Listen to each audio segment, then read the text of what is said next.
Welcome to Luca and Miguel. Enjoy the video. You start by securing your data and reducing risk. Make a backup now and verify you have at least one reliable copy. Next, check the installed version and list dependencies so you know what will change. This prevents surprises. Stop any services that might lock files, web servers, databases, or sync tools, because they can interrupt file writes.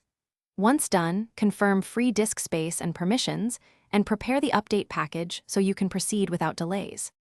You run the update in a controlled environment first, because reproducing production exposes problems without risk. Start the installer or update script with verbose logging so you can trace failures, save logs for rollback. If there are database migrations or config merges, apply them one at a time and validate results. Schema changes must match code expectations. Finally, restart dependent services in the correct sequence to avoid race conditions, and monitor logs as components come back online. You finish by running smoke tests and health checks to confirm critical features work. Test key endpoints and user flows immediately. If something breaks, stop further changes, revert to the backup, and restore previous configs so users aren't impacted.